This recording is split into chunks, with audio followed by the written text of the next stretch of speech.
відділ ботаніки, пилковий аналіз. Цей метод широко використовується в європейських державах з метою визначення якості та ботанічного походження меду та інших продуктів бджільництва. Я викладач кафедри аграрного консалтингу та сервісу Національного аграрного університету біоресурсів і природоиспользования України і пропоную вашій увазі свою доповідь, яка називається «Пилковий аналіз бджолиного обніжжя». Ну, ви всі знаєте, що таке є бджолине обніжжя, так?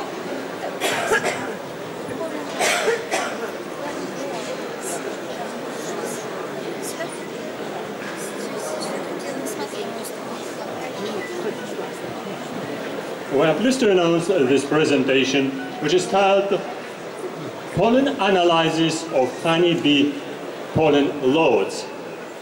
Dr. Елена Локутова, she is a PhD scientist of a National University of Bioresources and Nature Application of Ukraine. She is working for many years on the subject of beekeeping, and she will be talking about this project. Excuse me, next.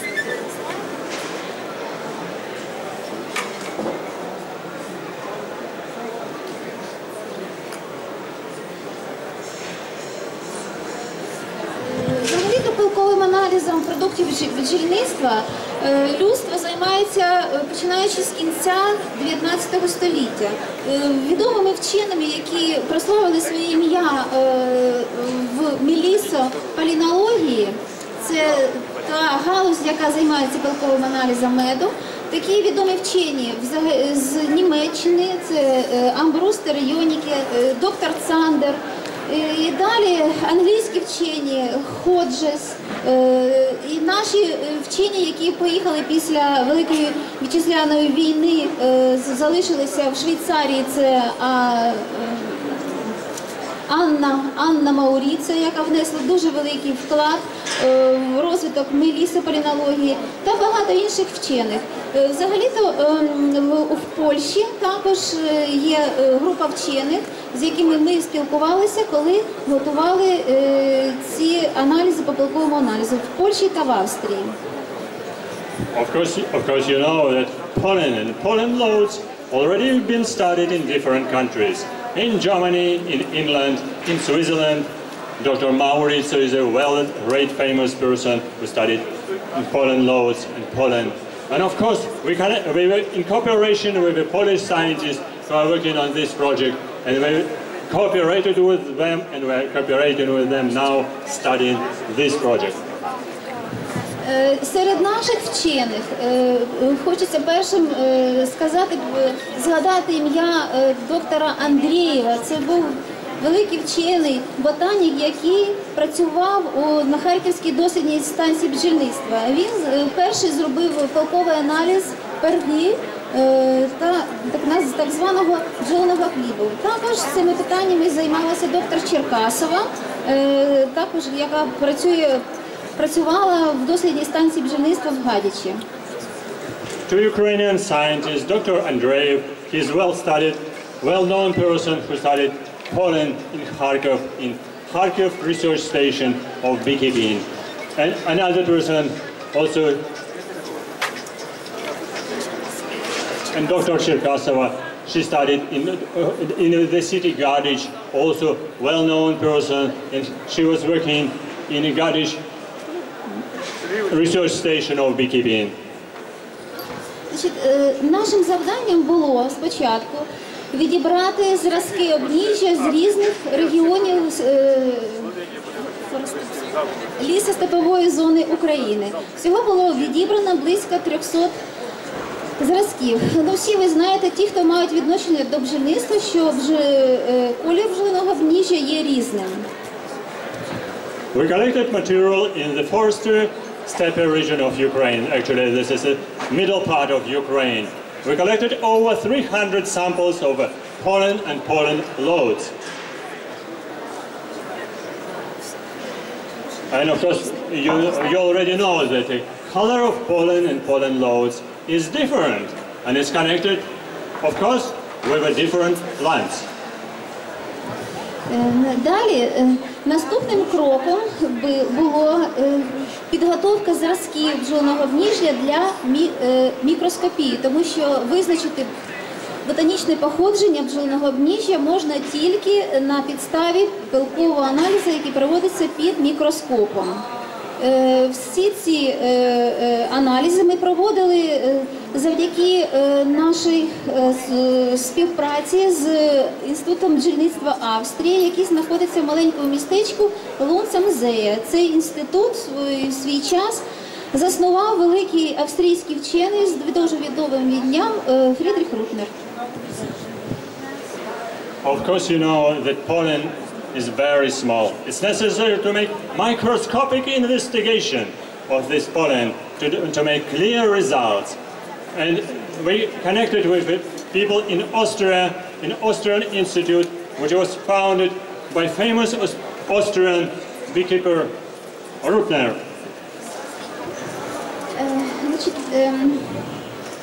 Далі ми завдяки тій техніці, яка була дуже потужна техніка електронного мікроскопу в Інституті бджільництва Австрії, ми проводили визначення ботанічного походження цього бджолиного обніжжя, пилкових зерен, і шляхом порівняння пилкових зерен, які ми маємо, з банком пилку, який існував в цьому інституті, над яким багато років працюють співробітники цього інституту. Вони збирають бджолиного рослини з всього світу і далі вони роблять препарати пилку, і таким чином вони знають, які рослини в якому регіоні світу є основними. We were very pleased to cooperate with scientists in Austria, in Austrian Beekeeping Institute, where we used a scanning electronic microscope to study grains of pollen, because it needs very high magnification to study them. And later, using our 300 samples of pollen, we compared them with a great bank, computerized bank of pollen, which have been collected for many years in Austrian Beekeeping Institute from different countries worldwide. Далі ми проводили фотографування при збільшенні в 400-600 разів. І це були шляхи до створення, ці фотографії лягли в основу створення українського атласу пилку медоносних рослин. We took a lot of high-quality photographs under scanning microscope. And these photographs were in the base of preparation for publication our Atlas of Pollen of Ukrainian plants. Далі ми почнемо з самого першого кроку. На цьому слайді ви можете бачити, що колір бджолиного обніжжя різний. Кольорова гамма від білого кольору до чорного, включаючи всі кольори спектру, які тільки існують. Наприклад, бджолине обніжжя з фацелії, ви бачите, яркого синього кольору. Бджолине обніжжя з кульбаби лікарської, з соняшника, воно яскраво помаранчевого кольору. Тобто є рослини, завдяки по кольору вже можна сказати, що це обніжжя саме з цих рослин. Але дуже багато рослин є, колір бджолиного обніжжя, які подібні, різні кольори жовтого, коричневого кольору. І тому для визначення їх ботанічного походження необхідно користуватися мікроскопом та робити пилковий аналіз. Of course, you know that variation of pollen grains color is really very high, from white till the black. Some flowers were easily recognized. For instance, Phacelia has black blue color, and Taraxacum, Tanacetum has bright yellow color. But some plants they produce pollen which has a very similar coloration, similar white or yellow color. And for that, to identify the species of plant which have been used for pollen collection for pollen loads, it's necessary to make the scanning electronic microscope investigation. Ще хочеться сказати, що колір бджолиного обніжжя різних видів рослин, він є різним. І дуже впливає на колір самого меду. Тому що саме від кольору бджолиного обніжжя, від кольору пилку, який є в квітках, залежить колір нектару, а далі і меду, який, так сказати, є вже готовим продуктом. Тому, наприклад, колір бджолиного обніжжя з каштану, він ярко-червоний. І колір чистого меду з каштану, він також має такий червонуватий відтінок.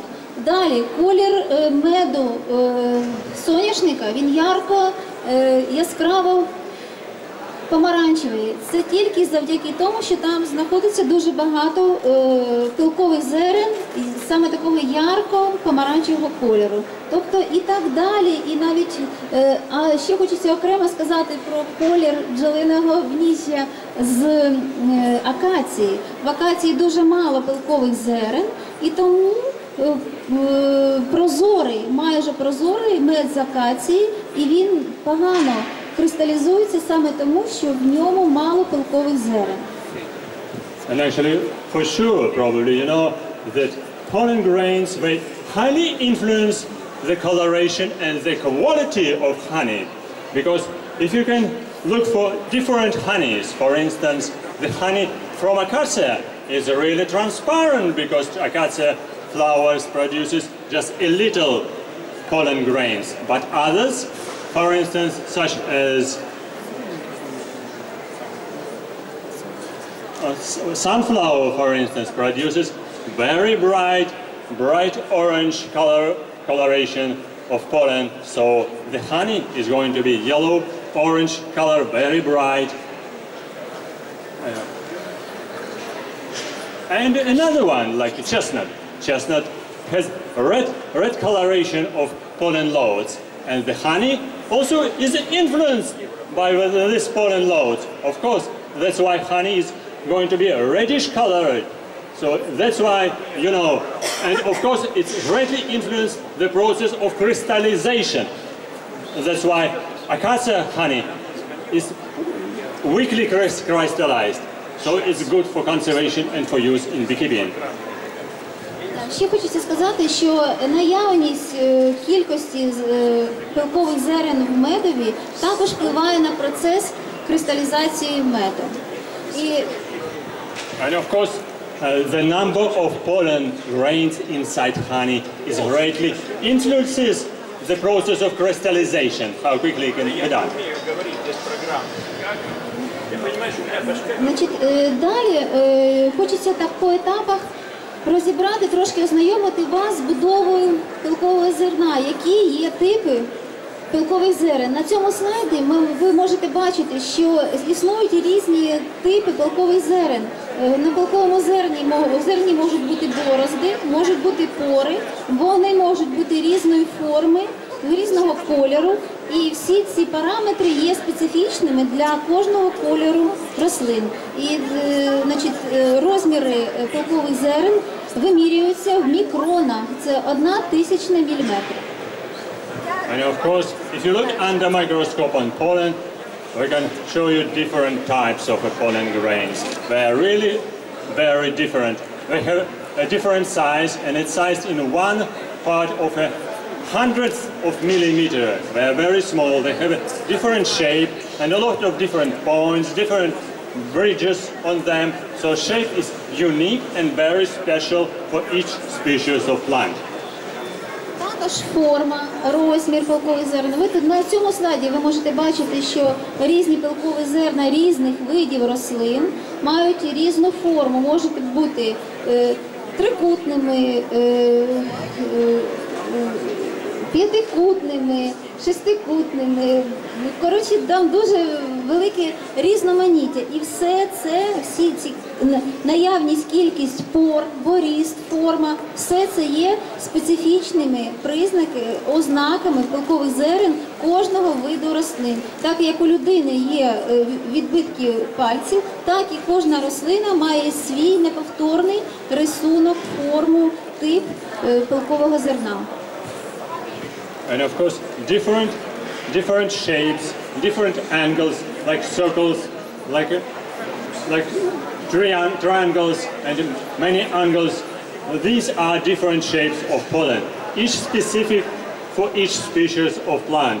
That's why if you look under microscope, you can identify one species will have only one type, very special, of rain pollen. На цьому слайді ви можете бачити ті фотографії пилкових зерен, які були зроблені за допомогою співробітництва з Інститутом бджільництва Австрії. І різні типи пилкових зерен. І перше пилкове зерно соняшника, далі йде гречка, фацелія, ріпак. These are different rain pollens of different plants. This is a buckwheat on the top, then Facelia, then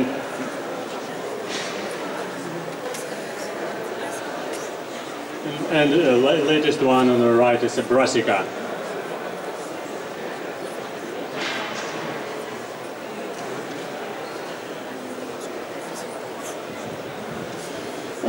Далі, значить, ті пилкові зерна, що ви бачили, вони різні за своїми морфологічними ознаками. А на цьому слайді ви можете бачити, що є велика кількість пилкових зерен, які подібні за формою. Це майже всі рослини, які відносяться до садових культур. Вишня, слива, груша, яблуня. Yes, you see, we watched for the first slide with different shapes of pollen grains, but here these are orchard plants. This is a cherry plant, this is apple, this is plum, and pears. So they look very similar. So it's difficult to identify them.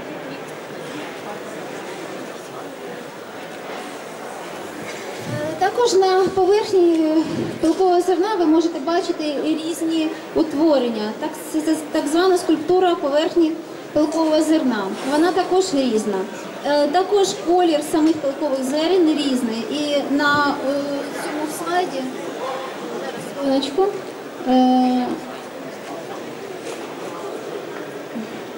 соняшник, ви можете бачити, там такі капсули з олією. Це соняшник, ви знаєте, це олійна культура, і ріпак також олійна культура. І завдяки ці ми можемо бачити, що в склад оболонки пилкового зерна входять також ліпіди, які можна побачити на цих знімках. And of course, if you look on pollen grains, we have not only different shapes, we have different structure. This structure is visible under electronic microscope. And also you can look a little bit inside. Small capsules of oil is visible in sunflower pollen grains, because pollen grains is useful for oil collecting. І далі ви можете побачити на слайдах саме той атлас пилку, який завдяки нашій співпраці з'явився. І тут йдуть фотографія рослини та фотографія пилкового зерна та опис іде спочатку рослини, до якої є ботанічна назва, родина, до якої вона відноситься. Далі йде розмір бджолиного обніжжя, розмір пилкового зерна в мікронах, опис культури поверхні, колір бджолиного обніжжя. And now this is sample of page from our atlas of pollen grains of Ukrainian plants. You see here the description, a short description of plants, the photograph of a plant and the photograph of a pollen grain, with a short description of pollen grains and a plant biology. Ще хочеться сказати, що проводячи пилковий аналіз бджолиного обніжжя і пилковий аналіз меду, можна побачити під мікроскопом, якщо наявність або відсутність великої кількості виродливих пилкових зерен. Це може слугувати індикатором того, що навколишнє середовище, в якому працюють, скажімо, бджоли, воно є неблагополучним. And actually, when you are studying samples of pollen and honey from Ukraine, we did it with 300 samples, you can recognize that some pollen grains, they have some special structures, like disabled structures. And these structures can be the feature, which can be like identification of some unfavorable conditions in some regions of Ukraine. На цих слайдах ви можете бачити фотографії, які зроблені під скануючим мікроскопом. Також ви можете бачити багато дуже виродливих пилкових зерен. Все ці пилкові зерна були зібрані із зразків бджолиного обніжжя з Чорнобиля. For instance, you see here on the light on this slide two different types of pollen. One from the left, this is normal plant, and the right one, these are disabled pollen grains. You know, they've been collected in Chernobyl station. Ці дослідження проводять не тільки наші вчені, а й вчені з Санкт-Петербургу, а та інших країн світу.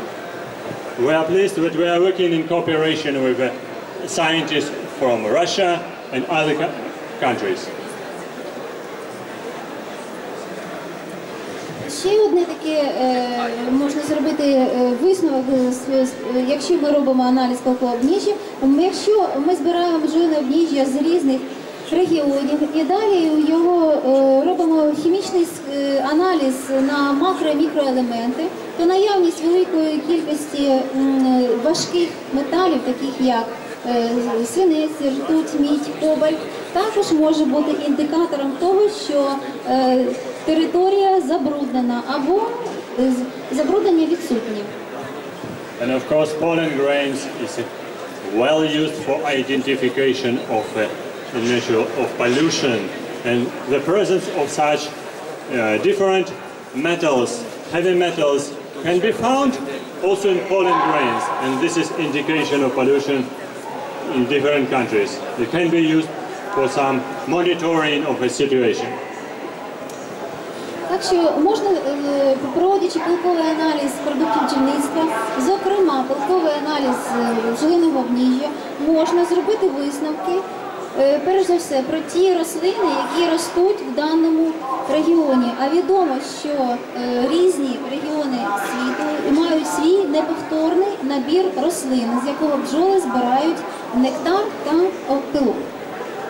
So of course, in conclusion, we should say that making this analysis of pollen grains in different samples, you may make the conclusion about biodiversity of a special region, about plant biodiversity, because this biodiversity is very special for each and special region in Ukraine or other part of the world.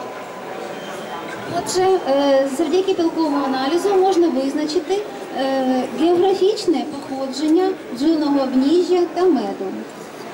І це має велике значення для дослідження кормової бази кожного регіону світу. Цим займаються в кожній цивілізованій країні. Тобто кожна країна, будь то Германія, будь то Австрія, Англія, вона існують такі регіональні атласи пилку медоносних рослин і існують специфічні пилкові спектри для кожного регіону світу. And of course, using this analysis of pollen grains, we can create this atlas which is describing different regions of Ukraine.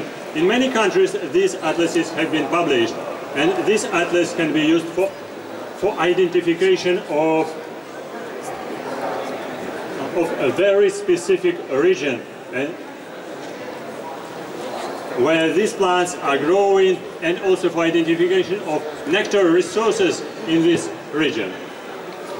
Thank you very much.